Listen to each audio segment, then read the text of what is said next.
বিসমিল্লাহির রহমানির রহিম। সপ্তম শ্রেণীর বিজ্ঞান অনুশীলন বইয়ের পৃষ্ঠা 26 পৃষ্ঠার সমাধান দেবো আজকে আমরা। চলো আমরা সমাধানে চলে যাচ্ছি। আমরা একটু সমাধান ছক পূরণ করার আগে এখানেই এখানে 4-5টি লাইন পড়ে নিই। আগুন নেভানোর সাহায্য করে কি কি সেটা আমাদের জানতে হবে। Carbon die oxide, oxygen, hydrogen হলো মৌলিক পদার্থ যাদের ভাঙলে একই পদার্থের পরমাণুই শুধু পাওয়া যায়। অন্যদিকে কার্বন ডাই অক্সাইড বা পানির অণু ভাঙলে একাধিক মৌলিক পদার্থ মৌলিক পরমাণু পাওয়া যায়। একাধিক মৌলিক পদার্থ যুক্ত হয়ে তৈরি হয় বলে এদের বলে যৌগিক পদার্থ। বন্ধুদের সাথে আলোচনা করে নিচে এই পদার্থগুলির বাহ্যিক বৈশিষ্ট্যসমূহ নোট করে কোনো তথ্য না জানলে শিক্ষকের সাহায্য নিতে পারো। আমরা চলো সবগুলো সমাধান করে নিই। এই তো ছক। আমরা এখানে পদার্থগুলোর নাম লেখা আছে। এখানে স্বাভাবিক তাপমাত্রা এবং কঠিন তরল সেটা বলতে হবে। যেহেতু আমরা সৃজনশীল উত্তর দিয়ে থাকি তাই আমরা তাপমাত্রা এবং এই তরল না বায়বীয় নাকি কঠিন সেটা বলে দিচ্ছি। আগুন ধার্য কিনা সেটাও এখানে বলতে হবে। এখানে হচ্ছে স্বাদ, গন্ধ বা অন্যান্য বৈশিষ্ট্য থাকলে সেটা বলতে হবে। আমরা তোমাদের এই পানি, হাইড্রোজেন এবং অক্সিজেন এগুলো তোমাদেরকে প্র্যাকটিক্যালি দেখিয়ে দিব এই সব পূরণ করার পরে। তো তোমরা এই হাইড্রোজেন, অক্সিজেন যখন দেখে চিনতে পারবে তখন তোমরা মনে রাখতে পারবে মুখস্থ না করে। এখানে পানি 0 থেকে 60°C পর্যন্ত তরল থাকে। 60° পরে আস্তে আস্তে তোমার বাষ্পীয় হবে। তবে যখন 100°, এখানে দেখো এমন রাখবা, এখানে 100°C যখন পৌঁছে যাবে তখন পানি বাষ্পীয় হতে থাকবে অতিমাত্রায়। তো 60° হলে অল্প অল্প করে বাষ্প হতে থাকে। তা আগুন ধার্য কিনা সেটা হচ্ছে পানি দিয়ে আগুন নেভানো যায়। আগুন তাহলে পানি থেকে আগুন ধরবে না। এখানে স্বাদ, গন্ধ নাই, বর্ণহীন। পানি যে পাত্রে রাখবে, লাল গ্লাসে রাখলে লাল দেখা যাবে, তারপর হলুদ গ্লাসে রাখলে হলুদ দেখা যাবে। তো পানির কোনো রং নেই, যেই পাত্রে থাকবে সেই পাত্রের রং ধারণ করবে। এখন আসো হাইড্রোজেন। হাইড্রোজেন হচ্ছে -252.879°C, অর্থাৎ এটা মাইনাস তাপমাত্রা, অনেক শীত। ওই শীতের মধ্যে বায়বীয় তখনের পর থেকে আর কি, এত তাপমাত্রার পর থেকে বায়বীয় তাপমাত্রা গ্যাসীয় পদার্থ ধারণ করবে। তো এর নিচে তখন তরলে হবে বা চাপ প্রয়োগ করে কোনো সিলিন্ডারে ভরে হাইড্রোজেনকে তরল করা যায়। তো এখানে হচ্ছে যে আগুন ধার্য কিনা, হ্যাঁ হাইড্রোজেনের সাহায্যে আগুনের ধার্য। আগুন আরো বেশি জ্বলবে হাইড্রোজেন পেলে। স্বাদ না গন্ধ নেই, স্বাদ বা গন্ধ নেই। তোমাদের এখানে একটা সৃজনশীল তথ্য দিয়ে দিই, তোমাদেরকে বলে দিই হাইড্রোজেন সম্পর্কে। কারণ হাইড্রোজেনের কিন্তু কোনো বিষাক্ত গ্যাস না, হাইড্রোজেন গ্যাস। এখানে দেখো অক্সিজেন বায়বীয় ধারণ করে কখন? -180-85.95°C পর থেকে, মানে মাইনাসের পর থেকে এটা গ্যাসীয় বা বায়বীয় পদার্থ হয়ে যায়। এখানে স্বাদ বা গন্ধ নেই, তারপর স্বাদ বা গন্ধ নেই এখানে। তারপর আগুনে ধার্য কিনা, অক্সিজেন আগুনে ধার্য অবশ্যই। অক্সিজেনের সাহায্যে অক্সিজেন এবং হাইড্রোজেন কার্বনের দহনেই আগুন ধরে।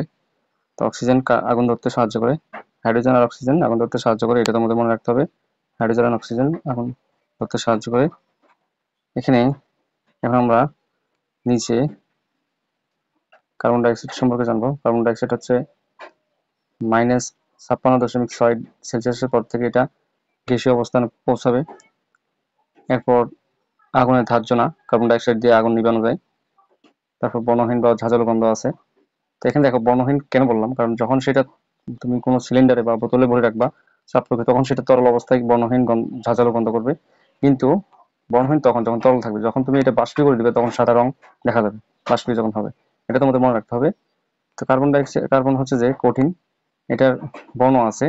আমি বলি, কার্বন যদি অন্যান্য পদার্থের সাথে মিশে যোগ গঠন করে, যেমন আমরা ভাতের সাথে কার্বন আছে, তারপরে বিভিন্ন তরকারিতে কার্বনের যোগ আছে, তারপরে মাংসের মধ্যে কার্বনের যোগ আছে, তাহলে কার্বন যখন অন্য পদার্থের সাথে ফল বা কোনো ফলের সাথে বা সবজির সাথে মিশে থাকে কার্বন, তখন এটা অবশ্যই স্বাদ থাকে। কিন্তু শুধু কার্বনের বর্ণ আছে কঠিন পদার্থ, কিন্তু তুমি তো স্বাদ পাবে না, এটা মনে রাখতে হবে।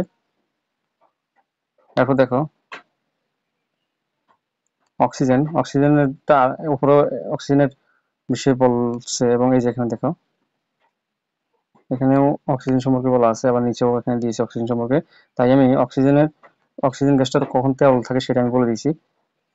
অথচ অক্সিজেন কিন্তু মূলত বায়বীয় পদার্থ, কখন তরল থাকবে সেটা আমি এখানে জমিন করে স্বাদ, গন্ধ নাই, বর্ণহীন সেটাকে বলবো। অক্সিজেন আগুনে ধার্য। এখন যেটা তোমাদের বলতে হবে, বুঝতে হবে, সেটা হচ্ছে অক্সিজেন তরল যখন -218 থেকে মাইনাস 182 পর্যন্ত ওই সময় তরল থাকবে, কিন্তু যখন -182.95 সেলসিয়াসের পর থেকে এটা বায়বীয় বা গ্যাসীয় হয়ে যাবে। তাহলে মাইনাস তাপমাত্রার নিচে থাকলে 218 থেকে 79 থেকে এত পর্যন্ত তরল থাকবে, মাইনাস তাপমাত্রায় তরল থাকবে, এবং যখন মাইনাস তাপমাত্রা অতিক্রম করবে তখন এটা গ্যাসীয় পদার্থ হয়ে যাবে। এই বিষয়গুলো তোমাদের বুঝতে হবে। এখন চলো আমরা এই পানি, হাইড্রোজেন, অক্সিজেন এবং কার্বন ডাইঅক্সাইড, কার্বন, অক্সিজেন এগুলো দেখে নিয়ে আমরা সিদ্ধান্ত নেওয়া যাক। এখানে দেখো এই যে মোমের মাঝখানে যে ইয়াটা তা সুতা, সেটা হচ্ছে কার্বনের পরিমাণ বেশি, আর এখানে সাদা যেই অংশটা মোমের, এখানে হাইড্রোজেন থাকে। তো অক্সিজেনের উপস্থিতিতে এরকম আগুন জ্বলতে থাকে। তো হাইড্রোজেন এবং অক্সিজেন, কার্বন, এই তিনটা পদার্থই আগুন জ্বলতে সাহায্য করে। তো অক্সিজেনের উপস্থিতি অবশ্যই প্রয়োজন আগুন ধরতে, এবং হাইড্রোজেন প্রয়োজন। তো হাইড্রোজেন, অক্সিজেন এবং কার্বনের যে বিক্রিয়া, সেটাই হচ্ছে আগুন, এটা তোমাদের বুঝতে হবে। এই হচ্ছে শুধু কার্বনের যোগ। এই দেখো কার্বনের টুকরাগুলো, কয়লার মধ্যে কার্বনের পরিমাণ বেশি থাকে। এই যে হচ্ছে কার্বন। তো আরেকটা, এই হলো কার্বন ডাইঅক্সাইড। দেখো যে বিভিন্ন চুল্লি থেকে যে ধোঁয়া বের হয়, সাদা ধোঁয়া হচ্ছে কার্বন ডাইঅক্সাইড। আমাদের মুখ থেকে যেটা বের হয় সেটাও কার্বন ডাইঅক্সাইড, মনে রাখবা। তো বিভিন্ন চুল্লি থেকে এই ধরনের, এখানে বিভিন্ন ধরনের গ্যাসও থাকতে পারে, কার্বন ডাইঅক্সাইডের পরিমাণ বেশি থাকে এই ধরনের চুল্লি থেকে। তো নিচে যেটা দেখতে পাচ্ছ যে সি এবং ও দ্বারা বোঝানো হয়েছে, সেটা হচ্ছে কার্বন মনোঅক্সাইড। আর উপরটা CO2 দ্বারা বোঝানো হয়েছে কার্বন ডাইঅক্সাইড। যখন এটা তরলে থাকবে বা কোনো সিলিন্ডারে ভরে রাখবা, তখন সেটা বর্ণহীন দেখা যাবে। এই হচ্ছে হাইড্রোজেন গ্যাস। হাইড্রোজেন গ্যাসের H2 দ্বারা হাইড্রোজেন গ্যাস বোঝাবে। তো হাইড্রোজেন গ্যাস স্বচ্ছ, যখন তরলে পরিণত হবে গ্যাস, কিন্তু যখন গ্যাসীয় পদার্থে হবে, গ্যাসীয় বের হয়ে আসবে বোতল থেকে, তখন সাদা দেখা যাবে। তো একটা উদাহরণের মাধ্যমে তোমাদেরকে বুঝিয়ে দিচ্ছি কথা বলে।